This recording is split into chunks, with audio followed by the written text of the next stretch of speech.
Another year is coming to a close, can you believe it? And yes, this is the time for my top 10 favorite movies of 2016. And again, a couple disclaimers first. First of all, I didn't get to see every movie that did come out this year. There are two in particular that I really wanted to see, Patterson and Hacksaw Ridge. I didn't get a chance to see them, and part of me regrets it, but what can I do? Whether or not these movies would have made my list, I'm not able to tell because, as I said, I didn't see them. But I guess they're great. I heard great things about them, but they're not on my list. Of course not.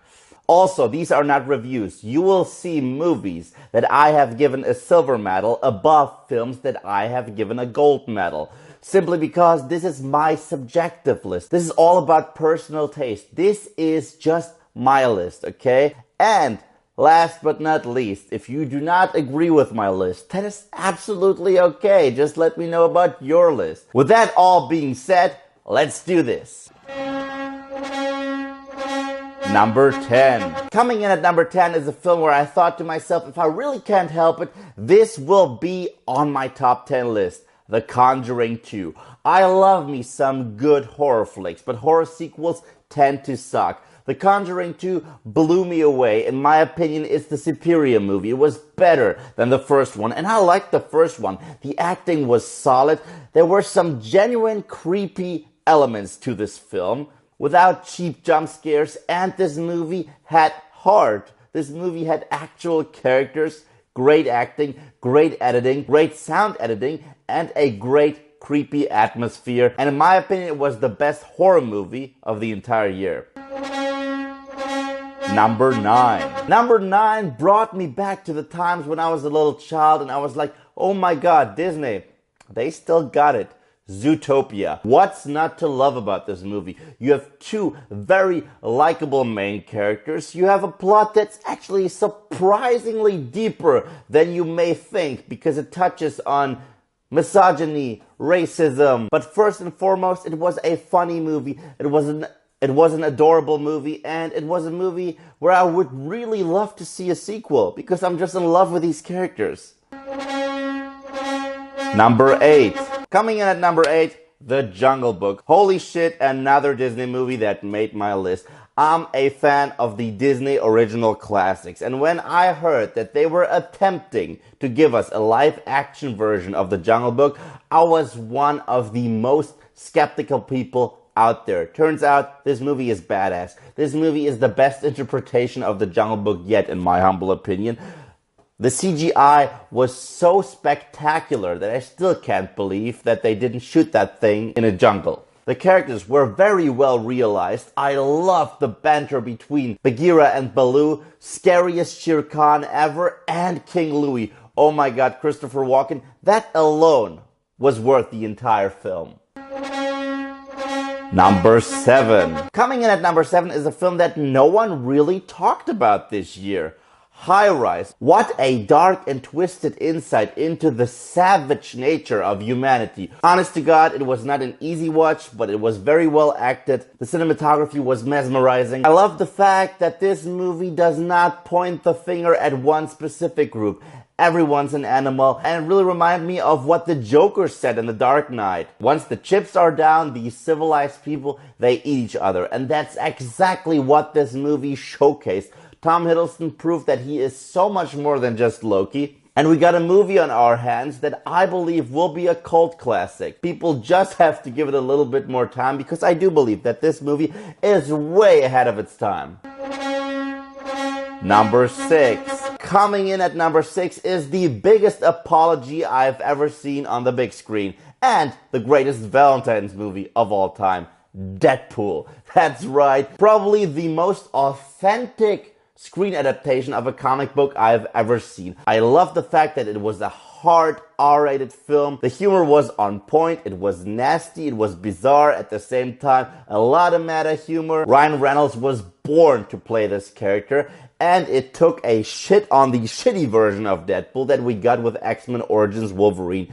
This really opened the door to a new era of comic book movies, seriously.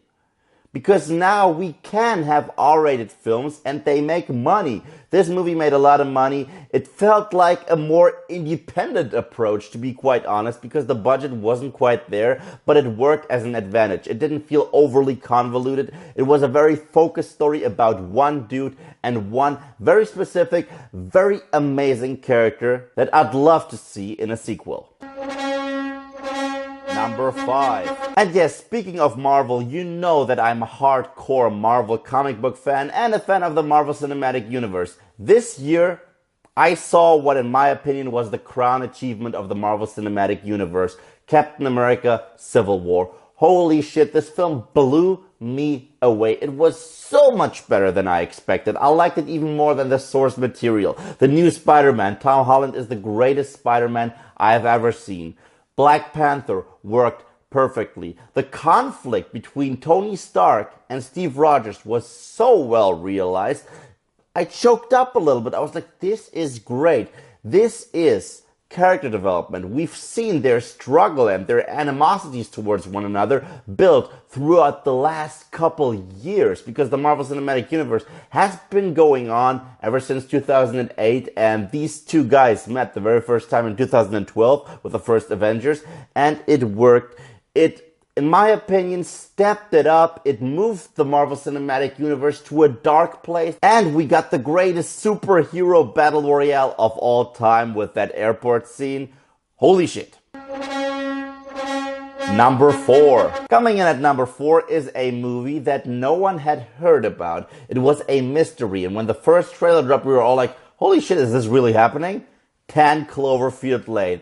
This, to me, was this year's Ex Machina. It was a very confined thriller with only 3 real actors in it. Great performances. John Goodman probably giving the best performance of his entire life. Mary Elizabeth Winstead being awesome once more. I loved the entire mysterious vibe, the element of distrust. You never really knew who to trust. The movie was filled with great dialogue, a great soundtrack, and in my opinion, a great finale. Number 3. You all know it. I am a Star Wars fan. Rogue One was badass. I have to be honest, I was one of the few people that was very skeptical when I heard that they would go for anthology flicks. Spin-offs that wouldn't tie into the Skywalker lineage saga movies. No. Very confined movies. Movies that focused more on characters that didn't get a lot of screen times or characters that we've never seen before. This time around, it was a ragtag group of rebels, and we finally found out how important the sacrifice actually was that the rebels were able and willing to give in order to make A New Hope even happen. What a great film. It was a war movie. It was intense. It was probably the darkest Star Wars movie I've ever seen. It expanded the universe that was already so big and rich and gave it a fresh new take while also being very familiar in some aspects, and coolest Darth Vader scene of all time. Number 2. Number 2 is a movie that I didn't even review on this channel, even though I saw it. Kubo and the Two Strings. This year was truly a great year for animated features. We've had Moana, we've had Zootopia, which made this list, and we got Kubo and the Two Strings. In my opinion, one of the most creative movies I've ever seen. It was straight up beautiful and touching. I love the story, I love the adventure aspects, I love the stop motion animation so much. I love the fact that it went to some really dark places, the characters were rich, the story was very emotional and surprisingly adult. The way it all wraps up, I was like, this really caters to adults, even more so than to children. Gotta respect the movie for that. Number 1. And this is it, folks. Some of you may have guessed it.